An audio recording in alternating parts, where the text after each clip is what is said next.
passe encore la parole pour la deuxième présentation, la thérapeutique ciblée, l'avenir du traitement du cancer. Bonjour à tous. Tout d'abord, je tiens à remercier la comité d'organisation d'avoir accepté ma participation aujourd'hui. Je me présente, c'est Dr Adef, je suis pharmacienne avec un doctorat en pharmacie galénique obtenu à l'Université de Reims Champagne-Ardenne en France. Alors aujourd'hui, je vais vous parler de la thérapie ciblée et son intérêt dans le traitement du cancer. Alors, la présentation va se dérouler comme suit. Je vais tout d'abord commencer par des généralités et un court rappel sur l'apparition et la prolifération des cellules cancéreuses dans le corps humain. Je passerai après au traitement médicamenteux contre les cancers, passant par la chimiothérapie conventionnelle, puis les thérapies ciblées, qui est mon sujet aujourd'hui, et quelques mots sur l'hormonothérapie et l'immunothérapie. Je termine bien sûr par les conclusions et les perspectives. Alors, comment apparaît un cancer? Donc, normalement, les cellules saines de l'organisme se multiplient d'une manière contrôlée. Donc, elles se divisent quand c'est nécessaire et elles meurent quand elles sont divisées en un grand, fort nombre, ou bien quand elles sont endommagées. On parle de la mort cellulaire programmée ou l'apoptose. On parle du cancer quand il y a une prolifération incontrôlée des cellules malignes ou quand celle-ci échappe à l'apoptose. Donc, une cellule subit une série de mutations, la rendant cancéreuse, et puis les cellules prolifèrent sans contrôle et forment une tumeur. Donc, la mutation de l'ADN ou bien la lésion de l'ADN pour rendre la cellule cancéreuse est due soit au hasard, soit après exposition aux substances mutagènes. On trouve plusieurs substances mutagènes, comme les substances liées au mode de vie, le tabac, les substances chimiques, les radiations, comme les radiations UV, quelques virus, comme le papillomavirus, ou aussi des facteurs héréditaires.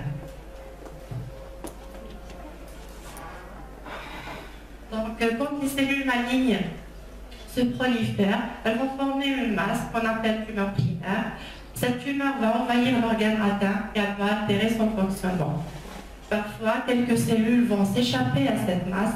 Elles vont diffuser dans le corps humain via la circulation sanguine ou lymphatique pour atteindre d'autres organes, les envahir et atteindre de nouveau leur fonctionnement.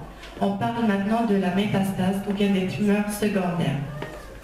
Le problème avec les cellules cancéreuses, c'est que ce sont des cellules indépendantes vis-à-vis des signaux régulateurs, qu'elles sont capables de s'échapper à l'apoptose et qu'elles sont capables de se diviser indéfiniment.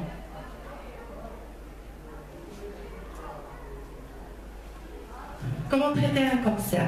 Donc, on a trois volets. On a la chirurgie, la radiothérapie et les traitements médicamenteux. Bon, aujourd'hui, je vais m'intéresser aux traitements médicamenteux, qui sont regroupés en 4 grandes classes: la chimiothérapie, les thérapies ciblées, l'hormonothérapie et l'immunothérapie. Le choix du traitement dépend de plusieurs facteurs, comme le stade de la tumeur, son agressivité, son étendue, mais aussi des facteurs liés au patient, comme l'état général de santé, son âge et aussi les souhaits individuels en matière de qualité de vie.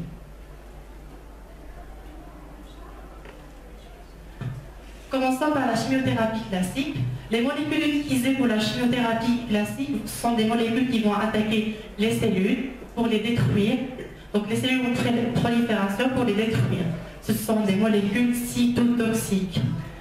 Actuellement, il y a une centaine de molécules qui sont commercialisées dans le marché et qui agissent par différents mécanismes d'action. Sur cette diapositive, j'ai essayé de résumer les principaux mécanismes d'action pour les médicaments utilisés en chimiothérapie avec un exemple de chaque classe. Et je vais commencer par la première classe, sont les agents alkylants et analogues. Ces molécules ont la capacité de former des liaisons covalentes avec les molécules d'ADN pour altérer sa structure, pour le déformer. La cellule touchée va par la suite mourir. C'est le cas par exemple de la cisplatine. Donc cette molécule, elle va déformer l'ADN pour détruire la cellule.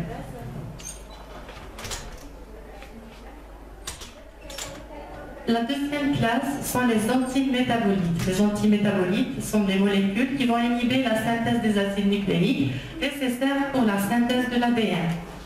La molécule phare, c'est la méthotrexate qui va inhiber une enzyme, réductase, responsable de la réduction de l'acide folique en acide folénique. L'acide folénique est indispensable pour la synthèse des acides nucléiques. Donc une inhibition de cette enzyme va détruire tout ce cycle de la synthèse de l'ADN. Donc ces molécules vont inhiber les voies de synthèse de l'ADN.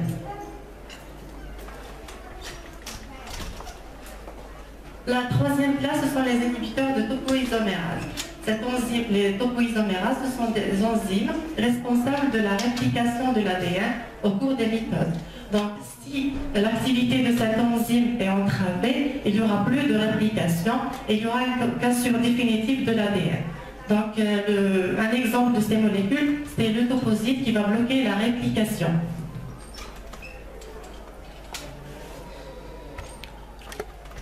Parmi les molécules aussi utilisées en chimiothérapie, on trouve ça pour la séparation des chromosomes lors des mitoses. Les molécules de cette classe, comme le paclitaxel, vont alors bloquer la mitose cellulaire. Une dernière classe, ce sont les antibiotiques antitumoraux. Ces molécules sont dotées d'une activité antibactérienne, mais ils sont très toxiques pour utiliser à ces fins. Ils sont en même temps dotés de propriétés antitumorales. Ces molécules agissent par différents mécanismes d'action. Si on prend par exemple l'exemple de la doxorubicine, c'est une molécule intercalante au niveau de la structure de l'ADN et aussi inhibitrice de la topoisomérase 2. Généralement, cette molécule va bloquer la réplication de l'ADN.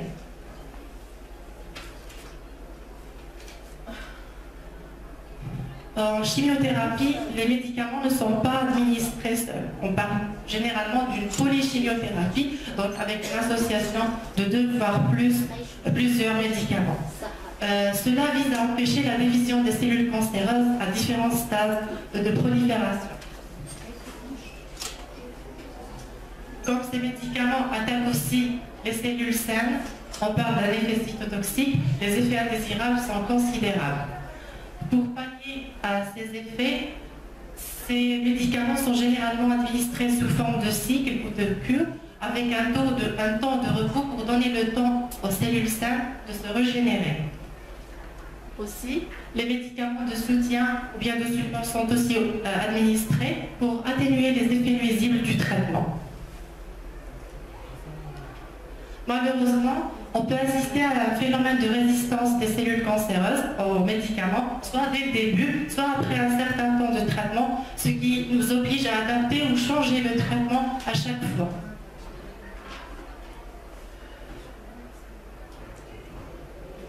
Comme j'ai déjà mentionné, le problème avec les molécules utilisées en chimiothérapie, ce sont non spécifiques.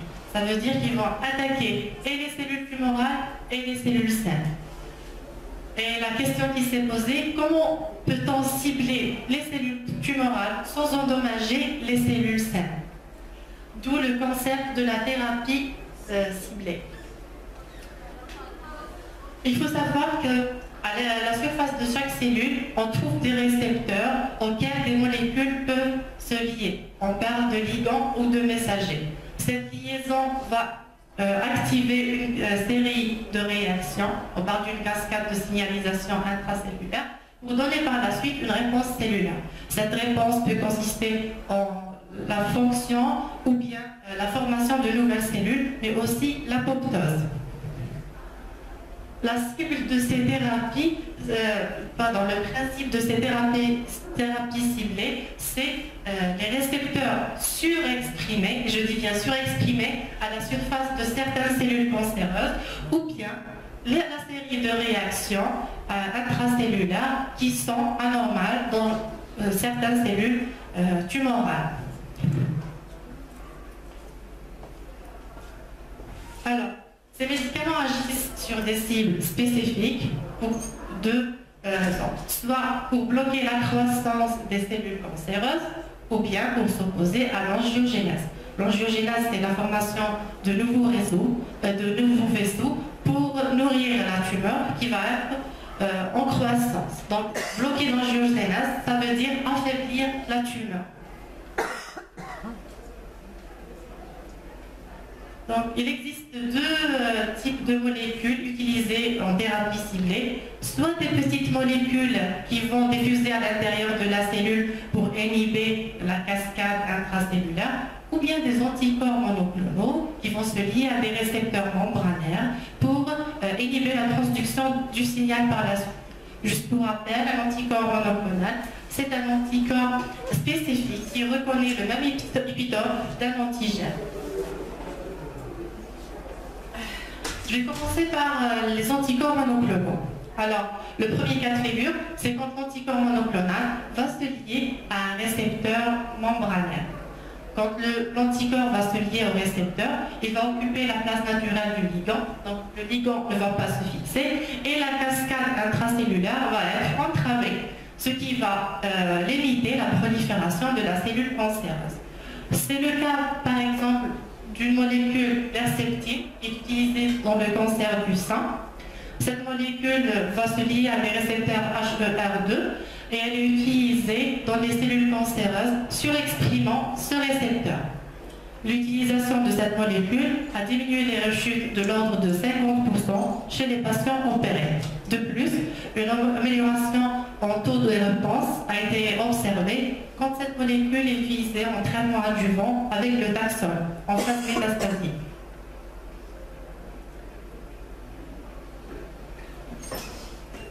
Le deuxième cas, c'est quand l'anticorps se lie au ligand, mais pas au récepteur.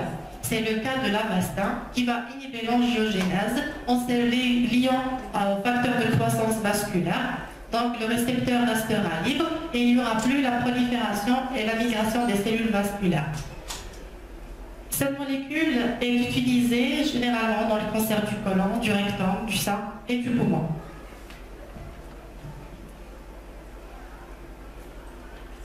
Le troisième corps pour l'utilisation des anticorps monoclonaux, ce sont les anticorps monoclonaux conjugués. Ça veut dire qu'ils sont marqués par la substance cytotoxique et ils vont servir de vecteur pour délivrer directement la substance à l'intérieur de la cellule. Dans un premier temps, il va y avoir la liaison entre l'anticorps et le récepteur. Ce complexe va être endocyté, internalisé à l'intérieur. L'anticorps va être dégradé pour libérer la substance active cytotoxique qui va agir au niveau de l'ADN ou bien au niveau des microtubules. C'est le cas des anticorps monoclonaux, généralement qui sont liés avec des molécules, des petites molécules cytotoxiques et inhibiteurs des microtubules, bien des poisons de fuseau.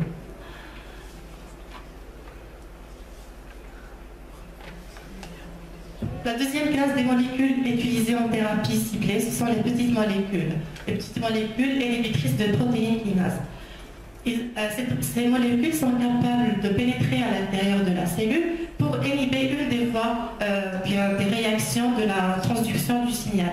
Par exemple, dans le cas de cette molécule, le vumurafenib, qui est indiqué en monothérapie pour les traitements des mélanomes, elle va inhiber une série thréonine kinase qui est mutée dans des cellules cancéreuses. Donc elle va inhiber la prolifération de la cellule cancéreuse par la suite.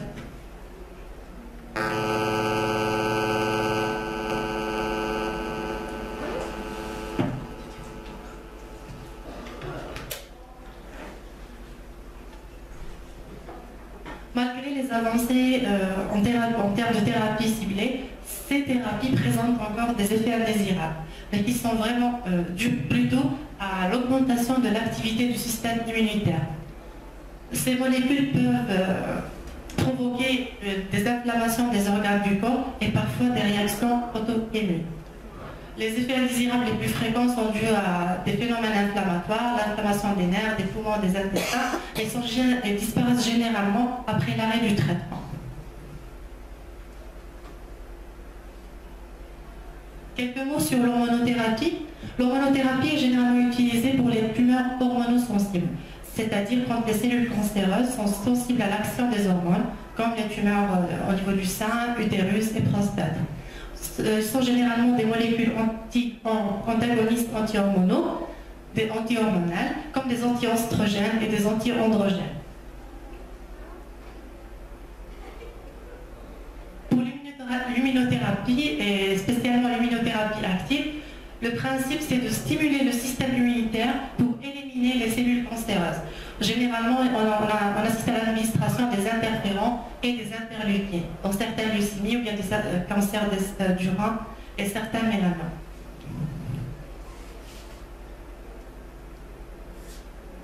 Peut-on guérir le cancer? Déjà, c'est quoi la guérison? On parle de la guérison pour le cancer quand il est définitivement éliminé, sans rechute, dans une période de temps. Généralement, on dit 5 ans. Est-ce possible face à un cancer? Oui, sans aucun doute. Par exemple, en France, en 2012, il y avait 355 000 nouveaux cas de cancer. Fin 2015, un patient sur 2 est guéri de son cancer.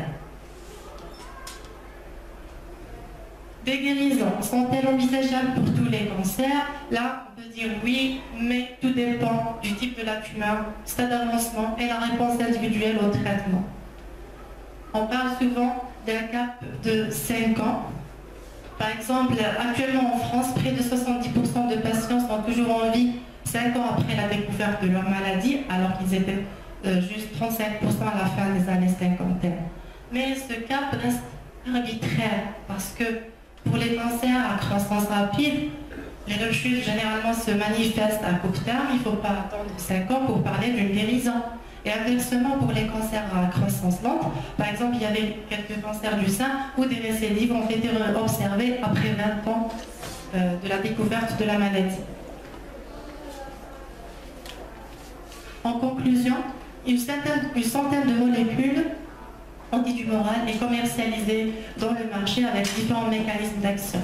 La chimiothérapie reste la méthode la plus utilisée, mais elle présente l'inconvénient qu'elle est non spécifique aux cellules tumorales, d'où la cytotoxicité sur les cellules saines. D'où l'intérêt de la thérapie ciblée, qui a une action ciblée à un niveau précis du développement de la cellule tumorale. La première molécule commercialisée dans les années 2000 était le trastuzumab, utilisé dans le cancer du sein métastatique HER2 positif. 15 ans plus tard, 43 thérapies ciblées ont été autorisées, dont 28 entre 2012 et 2015. Les travaux de recherche sont concentrés maintenant sur l'identification et la compréhension des mécanismes de l'oncogénèse pour découvrir de nouvelles molécules. Une collaboration entre les chercheurs fondamentalistes qui travaillent dans le laboratoire et les cliniciens qui sont en contact avec les patients est indispensable pour permettre le progrès dans les recherches. Et merci pour